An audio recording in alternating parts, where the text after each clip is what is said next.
I'm 79 years old. I have been shot at. I have watched men die who should have lived longer than me. I have carried things home from Vietnam that nobody could see. And I want to tell you something that nobody wants to hear. Not about the war. About what the war showed me about the rest of my life. My name is James. I was born in 1946. I went to Vietnam in 1967. I came home in 1969. Police officer for 28 years after that. Husband, father, a man who spent his entire life running toward danger and away from everything else. I survived Vietnam. Coming home was harder. 5 things Vietnam taught me that no one wants to hear. I'm telling you now because I spent 79 years learning them the hard way. And because some of you are already living the same mistakes and you don't even know it yet. You'll feel it when we get there. Number 1, you can survive anything. That doesn't mean you're okay. I came home from Vietnam in the spring of 1969. I walked off that plane, and I looked like every other soldier. Upright, moving, alive. And for years I told myself that meant I was fine. I wasn't fine.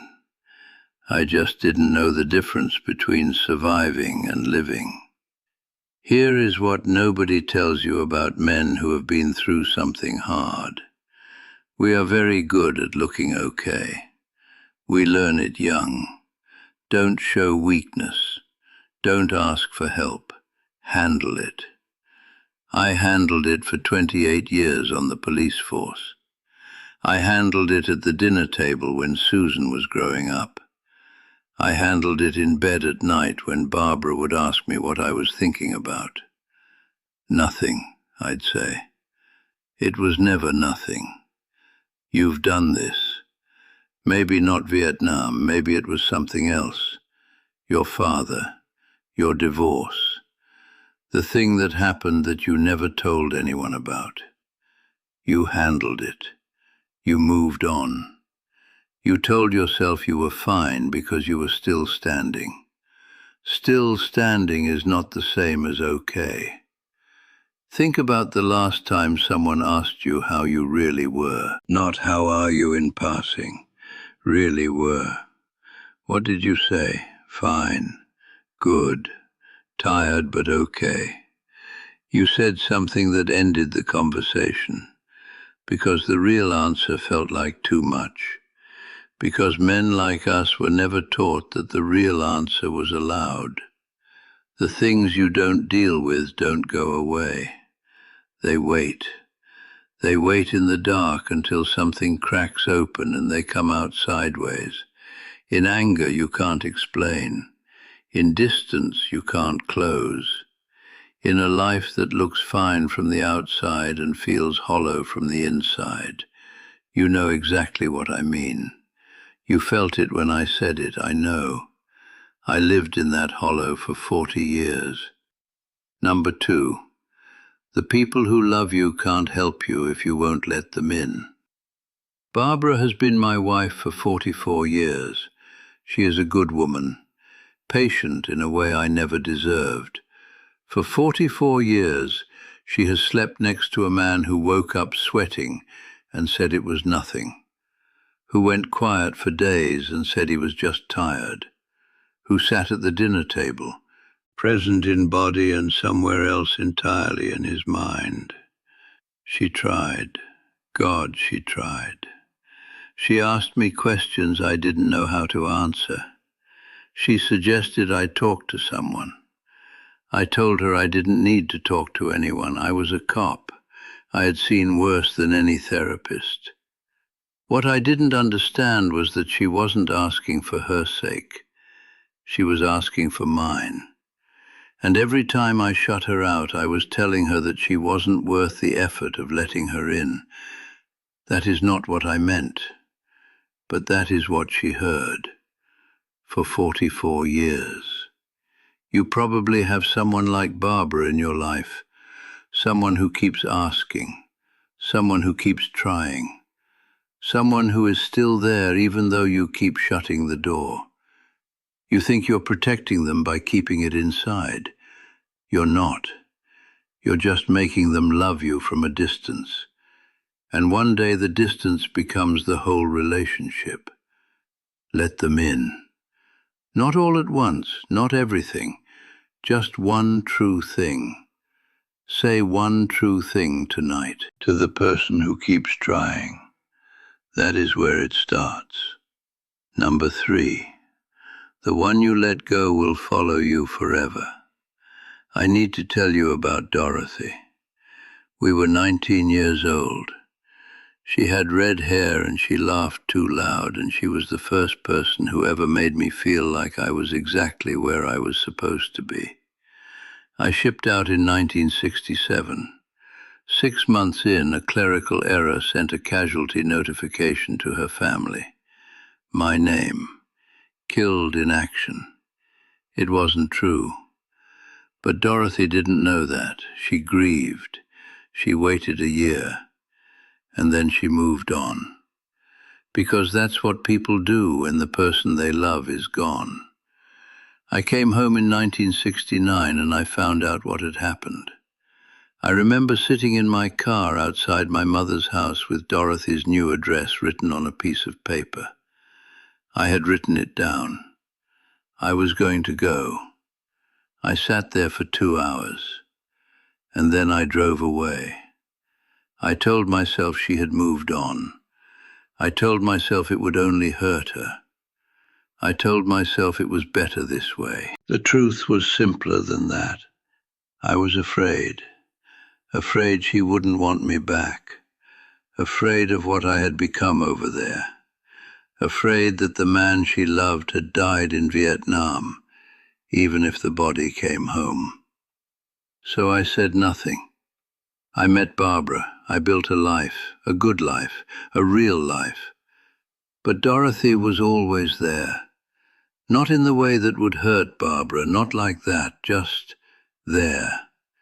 A question I never answered, a door I never opened, a version of my life I chose not to live out of fear. I found out 3 years ago that Dorothy died in 2018. She never knew I came home. I never told her I was alive.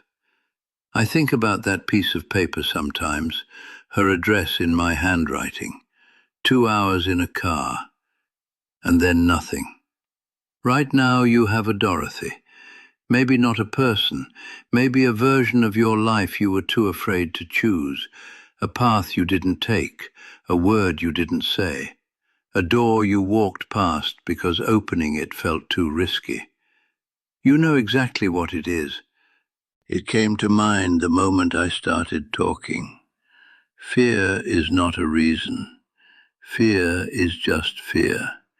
And 50 years from now, you will still be sitting in that car outside that house with that piece of paper in your hand, unless you go in today. Number 4. Your children don't need a hero. They need a father. Susan is 52 now. She calls on Sundays. The calls are kind, careful. The calls of a woman who loves her father but has never really known him. I was a good provider. I was a good protector. When Susan was small, I was the man who fixed things, who scared away the dark, who made the world feel safe. But I was never the man who sat with her in the dark and told her it was okay to be afraid, because I didn't know how to do that. I had spent 20 years being the man who wasn't afraid, first in Vietnam, then on the force. Fearlessness was not a choice, it was a requirement. And I brought it home and I gave it to my daughter like a gift. I showed her that strong people don't show weakness, don't ask for help, handle it. She learned it perfectly. She handles everything alone now. She doesn't ask for help. She doesn't show weakness. She is 52 years old, and she calls me every Sunday and she tells me she is fine. And I know she is not always fine, because I taught her to say that. Think about what you are teaching your children right now, not with your words, with how you live. When your child comes to you upset, what do? Do you sit with them in it? Or do you fix it, solve it, move past it as fast as possible? Because you were never taught to sit with hard feelings. You were taught to handle them. And your child is watching. They are learning what it looks like to be a man. They are learning whether feelings are allowed, whether asking for help is safe, whether the people who love you are worth the risk of letting them see who you really are. Are you teaching them that it's okay to feel things?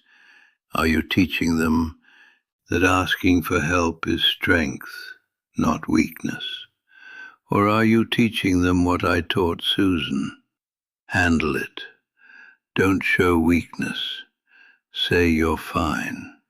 Because they are watching you every single day, and they will carry whatever you give them for the rest of their lives. Give them something worth carrying. Number 5. The war is over. You can stop fighting now. I retired from the police force in 1997. I thought retirement would feel like peace. It felt like withdrawal.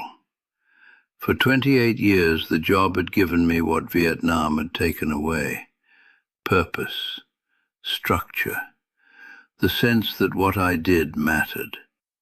When the job was gone, I didn't know what to do with my hands, with my mornings, with the silence. I had been at war in one form or another since I was 21 years old. Vietnam, then the streets. And when there was no more war, I didn't know who I was without one. So I made one. Arguments that didn't need to happen. Tension that didn't need to exist. A guardedness that kept everyone at exactly the distance I needed to feel safe. Barbara called it walls. She was right. I had spent 50 years building walls to survive. And then I kept building them long after the danger was gone. You might not have been to war, but you know what I'm talking about. Think about the walls you built. When did you build them? How old were you? What were you protecting yourself from? Is that thing still there? Or are you still guarding against something that stopped being a threat 20 years ago? The guardedness you develop to survive something hard.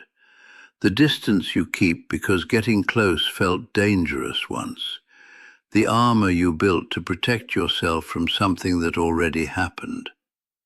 Here is what I know about armor. It works. It keeps things out. But it keeps things in too. Every year you wear it, it gets heavier. And the people who love you can feel it between you, even when they can't name it. They just know there is something they can't reach, and eventually they stop trying to reach it.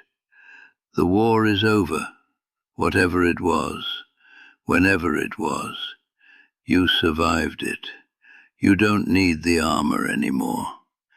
The people in your life right now are not the enemy. They are just people who want to get close to you. Let them. Put the armor down. Not all at once, just one piece.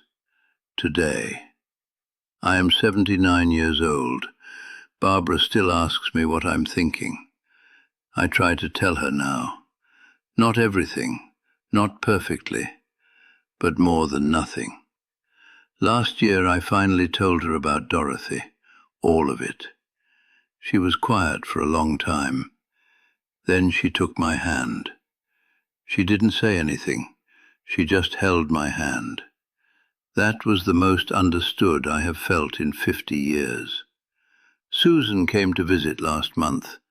We sat on the porch and I told her I was sorry for teaching her to handle everything alone. She said, "Dad, I didn't know you felt that way." I said, "I know. That was the problem." We sat there for a long time after that, just the two of us, quiet in a way that didn't feel empty. I don't know how much time I have left. At 79, you stop assuming. But I know this. I came home from Vietnam, and it took me 50 years to really come home. To Barbara, to Susan, to myself. If you are still fighting a war that ended years ago, if you are still wearing armor against enemies that are long gone, if you are still keeping people at the distance you needed once but don't need anymore, hear me.